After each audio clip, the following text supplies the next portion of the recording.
Ausgangspunkt der Modellbildung war ein Workshop in New York vor nunmehr fast genau 10 Jahren, im März 2007, als wir mit 15 Studierenden der Kulturwissenschaften das Studio Daniel Liebeskind aufgesucht haben. Liebeskind hatte damals die Idee im Sinne des Divergent Thinking, dass Studierende, die nicht selbst Architekturstudenten sind, Modelle entwickeln, die sie sowohl zweidimensional als auch dreidimensional präsentieren. Also ich finde es auf jeden Fall sehr wichtig, dass überall das studentische Engagement gezeigt wird. Und es ist natürlich wunderbar, wenn wie hier sich diese veränderte Bildungslandschaft in einem fantastischen Gebäude ausdrückt, das eine ganz andere Begegnungsstätte des Lernens ist. Ein Ort der Zusammenkünfte, ein Ort der Teamarbeit, ein tatsächlicher Ort zur Entfaltung von Kreativität, was sich über die meisten Universitätsgebäude ja nicht wirklich sagen lässt. Und wenn diese Promovierenden aus aller Welt dann hier ins Gebäude einziehen, dann werden sie sehen, dass wir als Universität mit dem Gebäude mehrere unserer Werteversprechen für die Promotion einlösen.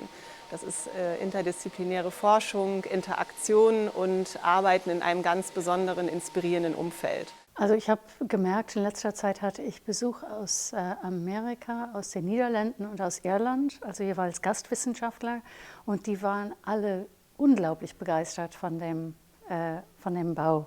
Alle drei haben mich inständig gebeten, schleunigst wieder nach Lüneburg einzuladen. Wir haben ein besonderes Gebäude, das ist geometrisch besonders, aber natürlich auch in der Energieeffizienz herausragend. Das sieht man schon. Wir haben gar keine Südfassade, wir haben schaltbare Verglasung, wir haben tageslichtabhängig gesteuerte Beleuchtung und noch vieles mehr. Letztendlich kommen wir damit auf einen Standard, den es so im öffentlichen Bau noch nicht gegeben hat. Dass man darüber redet, ich denke, das wird irgendwann aufhören. Also ich denke, man wird eher darin reden und es einbeziehen in dieses Gemeinsame. Also ich hoffe das jedenfalls, dass das eher in dem Gebäude als über das Gebäude stattfinden wird. Für uns bedeutet der Umzug hierhin und hauptsächlich in das Gebäude ein Aufbruch für neue Angebote, für neue Aktivitäten und mehr universitäres Leben, ja, das muss man auch so sagen. Naja, vor allem denke ich so, dass diese Außenstandorte, die Kolleginnen und Kollegen in Volgershall oder auch in der Bibliothek im Roten Feld, dass die dann auch auf den Campus kommen und dass man da auch mehr Austausch hat, sich öfter sieht. Wir brauchen schlicht mehr Platz für studentisches Lernen in Stille oder auch in Gruppen. Und da kommt uns das Zentralgebäude recht, wo 100 Arbeitsplätze für Studierende entstehen. Das Gebäude bietet uns wirklich einen Ort der Offenheit und der Kommunikation. Es lädt ein dazu, dass wir gemeinsam eben mit unseren Praxispartnern und auch mit den Akteuren aus der Gesellschaft, aus ganz unterschiedlichen Gruppen an neuen Themen eben auch denken können. Wenn man sich normale universitäre Gebäude anschaut, dann stehen sie in Abhängigkeit der Universität bis zu 6 Monaten im Jahr leer. Ein Gebäude, was 6 Monate im Jahr leer steht, kostet aber in der Errichtung und in der Verwendung seiner Materialien das Gleiche wie ein Gebäude, was 365 Tage im Jahr genutzt wird.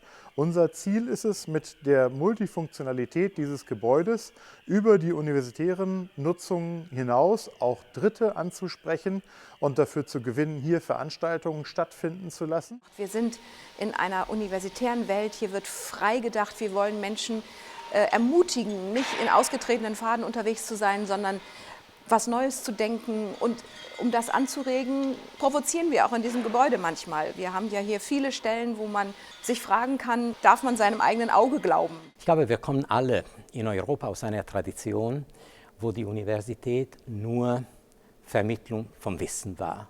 In letzter Zeit aber beobachten wir, dass eine Universität selbst eine Kultur herbeiführt, also sich mit bestimmten Werten als Einheit, als Community identifiziert.